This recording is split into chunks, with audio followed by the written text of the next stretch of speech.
Next up is an Indian American student who is raised in the UAE. And he reminds us today that every frame has a story if we look close enough. Today, he serves as a proud testimonial as he argues that no scientific evidence can prove better than living life consciously. Now let's give a warm welcome to Krish Thomas Guyer.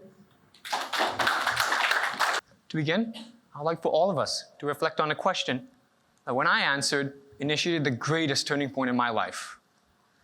But what do we mean by inner well-being, and what determines it? We've always talked about physical, mental, academic, and even financial well-being. But what about inner well-being? That silent, invisible state of balance from within, where on our own, we're fulfilled and complete in the absence of all of our day-to-day activities. We've come across this, but have we factored it into our lives? Growing up, I always tried to acquire this well-being through desiring expensive luxuries or social approval. But really, I was slowly handing over my inner state to the things around me. And because I was unaware of this, it became a problem, to a point where my inner well-being was entirely defined by the things around me, the things I didn't have control over. But shouldn't we at least have control over our well-being? Well, with answering this question, it led me to study myself, not with the things that happened around me, but the things that happened within me.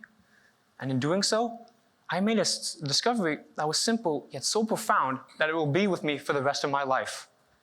It has always been me who was in charge of my inner well-being. Now, this didn't change the world, but it changed my very perception of it. And this is the core of my talk tonight.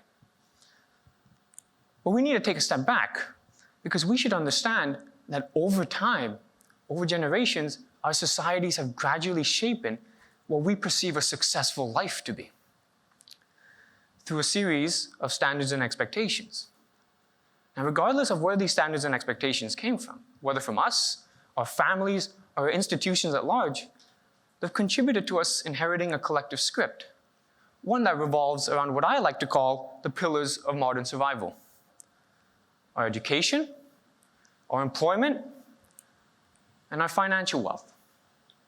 Now, these are essentially means of ensuring we survive in today's modern world. But what's happening now is we're adding on to how we define each of these pillars. And that's a result of overstimulating our pursuit in each of these pillars to a point where they're becoming markers of our identity. Take education. Once meant learning, is now becoming the pressure to perform. Our employment, initially once meant our contribution to societal development, is now defining our worth in this world.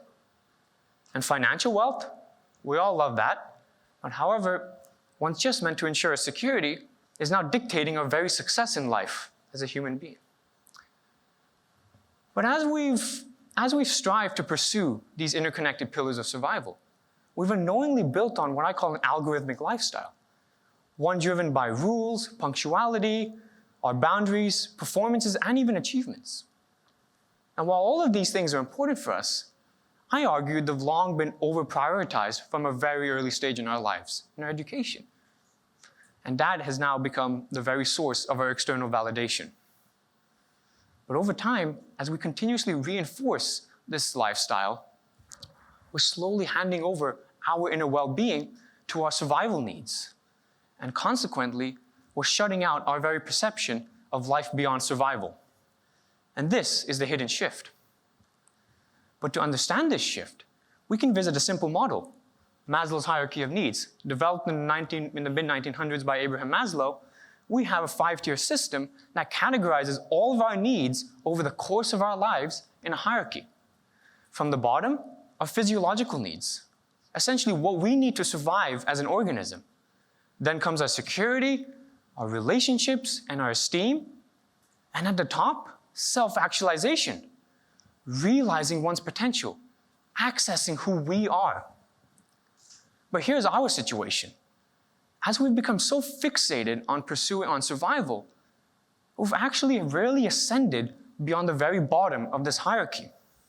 So and because of this, well, actually, I should say, this is because we haven't exercised our conscious perception to see that these pillars of survival, while they're important, while helping us or supporting us to meet that self-actualization, it doesn't define it. Now, why exactly does this happen? Well, we should factor in a reward system. Initially designed to help us survive, it is now reinforcing our chase for external validation. When we receive this validation, whether that's a grade, a salary, a promotion, or even a compliment, dopamine strikes us with pleasure. We're struck with dopamine, stimulating momentary pleasure. But because this is momentary, it wears off. And then suddenly, we're seeking for this validation again. And that is because seeking for this validation activates our survival instincts. Now, while external validation isn't necessary for our survival, it is still underlined by the very same principles that govern our survival.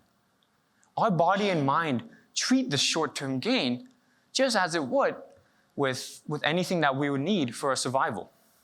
And therefore, our seeking for validation from the things around us is bound to the same fundamental evolutionary mechanism that governs our survival.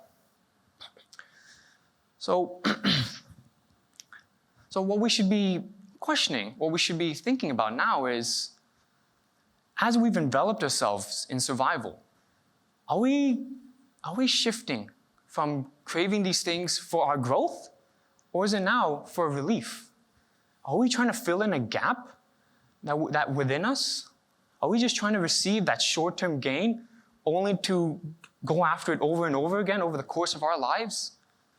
Because we can constantly fill in this gap to keep our body and minds on high revs 24/7. Now, this would be understandable if we were always in a mode of survival. But if we just raise our consciousness just by a little bit, we can see that this does not have to be our reality. But for now, wouldn't it be safe to say that we've leaned too far into the external, forgetting that our true fulfillment in life is internal? So, now we can take a closer look at this. If we understand that these compulsive behaviors that we've developed over time, fueled by this algorithmic living, have become normalized to a point where survival is now the default, remains the default, but is now also the highest mode of our survival. Our daily behaviors are now comprising more of reactions over responses, of fear over reflection. And that's because that's what you need to do to survive. Imagine, you're constantly in a state of fight or flight to ensure you're constantly meeting your daily demands, or to fill in those gaps of insecurity, need, or even our personal desires. And staying with external validation, as we grow reliant on the grades we receive, on the salaries we get, on the compliments from others, our attention and minds are going to fracture over time. So, in essence, our inner well-being is now corresponding to the inevitable fluctuations of our pillars of survival, and indeed, all of our external situations. But for tonight, after everything that we've looked at so far, I would like to ask you, are we moving up in life? Or have we actually unconsciously enslaved ourselves and lost that personal responsibility over our inner well-being to what practically lies beyond our control? Have we forgotten to just live with ourselves and for ourselves? And above all, is the essence of a human life to survive or to thrive? Well, tonight, I'm not here to give you any conclusions because I'm offering an invitation to pause. Just pause from our pursuit of survival. Reflect on how we conduct ourselves with these pursuits, how we perceive our behaviors, how we perceive ourselves within these pillars of survival and beyond. And in doing so, by engaging in these reflections, we can raise our consciousness. But just to clarify, Our consciousness is not a luxury in our lives. It is a foundational necessity for us to reclaim what is beyond the surface of survival. And that is the lost essence of a human life. Thank you very much for listening.